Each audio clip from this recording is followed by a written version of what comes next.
ये खबर भी सुनी गई है कि शायद हमारे कुछ सिपाही वहां हमास की बिछाई हुई सुरंगें साफ करते हुए वफात पा गए। लेकिन आप जानते हैं कि जब कोई किसी से मांगने जाता है तो अपनी इज्जत नफ्स के ऊपर वो उसकी कीमत उसको चुकानी पड़ती है, कॉम्प्रोमाइज करना पड़ता है। कुछ उलमा ने इसी बुनियाद पर यह फतवा भी दिया है कि इन सिपाहियों का जनाजा हराम है।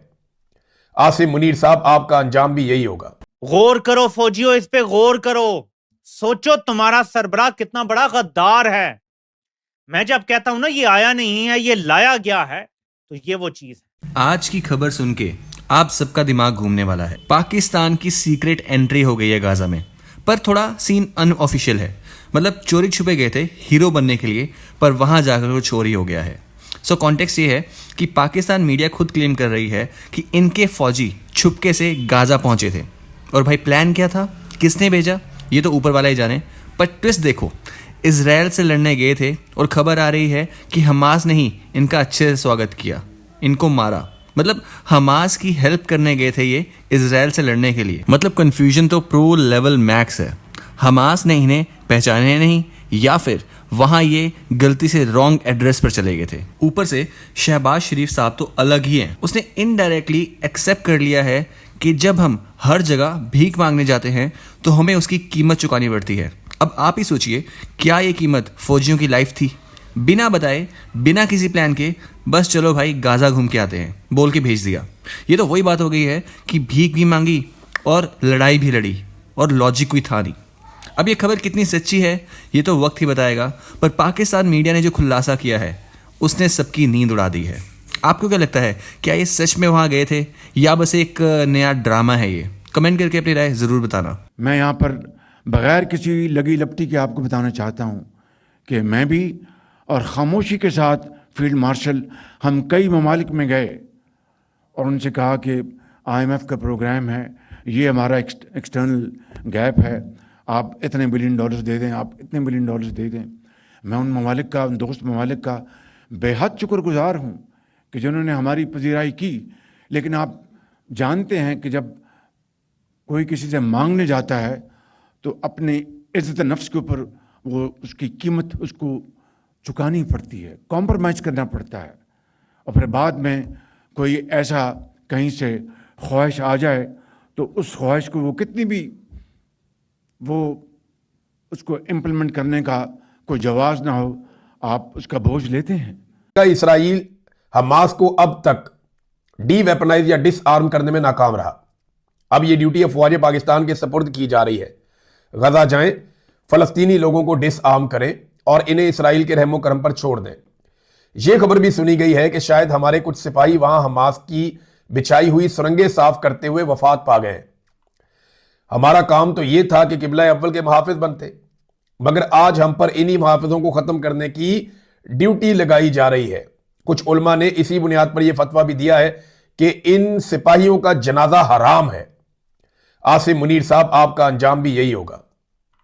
बड़ा सख्त ट्वीट है जावेद हाशमी साहब का, लेकिन इसमें एक क्लेम है कि यह सुनने में आया है कि कुछ सिपाही वहां हमास की बिछाई हुई सुरंगें साफ करने की ड्यूटी करते हुए वफात पा गए हैं, और मौलवी कहते हैं कि इनका जनाजा भी नहीं हो सकता। और आसिम मुनीर, आपका भी यही हाल होना है, ये जावेद हाशमी साहब कह रहे हैं। ये कहता है मैं और फील्ड मार्शल, वो फील्ड मार्शल खुफिया तौर पे और मैं खुलेआम ममालिक में जाते रहे, डॉलरों की भीख मांगते रहे, ठीक है।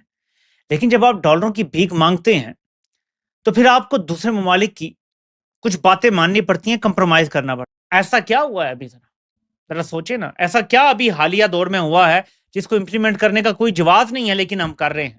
बोर्ड ऑफ पीस और गजा में फौजें भेजना। कोई तीसरी चीज समझ आती है जिसका कोई जवाब ना और की जा रही हो? अब नाजरीन, कल मैंने आपको एक चीज बताई थी कि आसिम मुनीर साहब ने एक स्टेटमेंट दिया और मैंने कहा था यह स्टेटमेंट फेंकने वाला नहीं है। उन्होंने कहा कि हर सतह पर फिक्री तब्दीली नागुजीर हो चुकी है। यह जुमला बार बार आपने अपने ज़हन में रखना कि हर सतह पर फिक्री तब्दीली नागुजीर हो चुकी है। यह क्या पाकिस्तान में तब्दील करना चाहते हैं? ऐसा क्या है कि पाकिस्तानियों की सोच ही तब्दील हो जाए, नजरिया ही तब्दील हो जाए?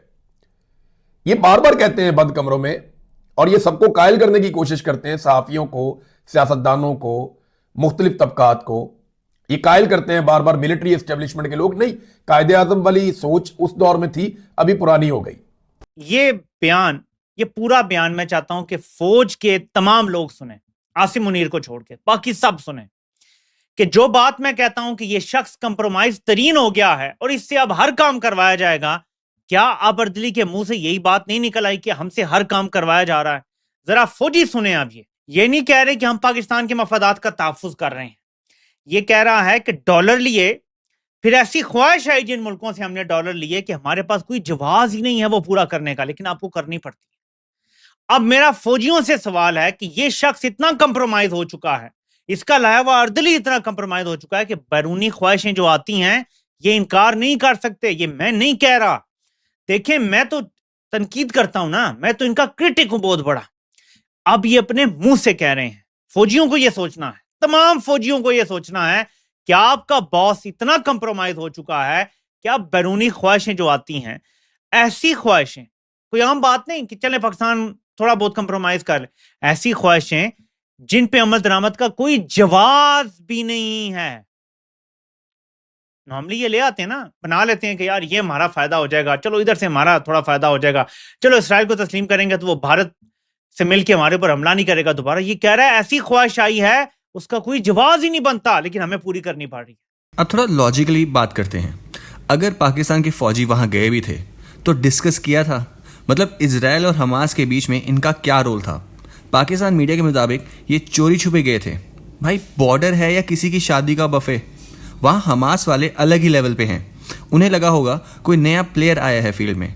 कन्फ्यूजन इतनी ज़्यादा थी कि हमास ने इन पे ही अटैक कर दिया। हीरो बनने गए थे और ज़ीरो बन के वापस आए हैं, लेकिन वापस तो आए ही नहीं हैं। मीडिया तो कह रही है इनका फाइनल फेयरवेल भी नहीं होगा। मतलब कितनी डिसरिस्पेक्ट है ये लिटरली हर एक फौजी के लिए। अब आते हैं शहबाज शरीफ के स्टेटमेंट पे। उसने कहा भीख मांगने की कीमत चुकानी पड़ती है हमें। भाई इतना सच नहीं बोलना था। मतलब इनडायरेक्टली उन्होंने कंफर्म कर दिया है कि किसी बड़े देश ने उन्हें ऑर्डर दिया था कि हमें अपने फौजी वहाँ भेजने पड़ेंगे। पाकिस्तान की इकोनॉमी वैसे ही वेंटिलेटर पे है और ये लोग इंटरनेशनल कॉन्फ्लिक्ट्स में गेस्ट अपीयरेंस दे रहे हैं। इनका सिस्टम ऐसा है कि घर में खाने को आटा नहीं है पर बॉर्डर पर जाके पंगा ज़रूर लेना है। लॉजिक की तो ऐसी की तैसी करके रखी हुई है सच में इन लोगों ने। सोशल मीडिया पे तो लोग कह रहे हैं कि भाई वॉर लड़ने के लिए पेट्रोल के पैसे कहाँ से आए हैं। सबसे क्रेजी बात तो ये है कि वहाँ इनके अपने लोग कह रहे हैं कि इनका जनाजा नहीं पड़ेगा क्योंकि ये लोग बिना बताए गए थे। इंटरनेट पे मीम्स की बाढ़ आ गई है। लोग कह रहे हैं कि ये सीक्रेट मिशन नहीं, सीक्रेट वैकेशन थी जो बहुत बुरी गई है। इमेजिन करके देखो, वहाँ गोलियाँ चल रही हैं और ये लोग मैप ढूंढ रहे होंगे कि भाई हमास का ऑफिस किधर है। इन शॉर्ट सीन बहुत मेस्ड अप है। पाकिस्तान मीडिया खुद अपने पैरों पे कुल्हाड़ी मार रही है ये सब रिवील करके।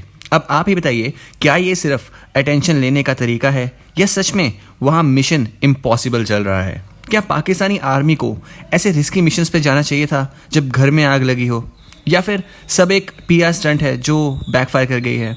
कमेंट में अपनी राय ज़रूर बताइए। एंड अगर आपको वीडियो सही लगा हो तो वीडियो को लाइक और चैनल को सब्सक्राइब करना ना भूलें। मिलते हैं अगले वीडियो में। जय हिंद।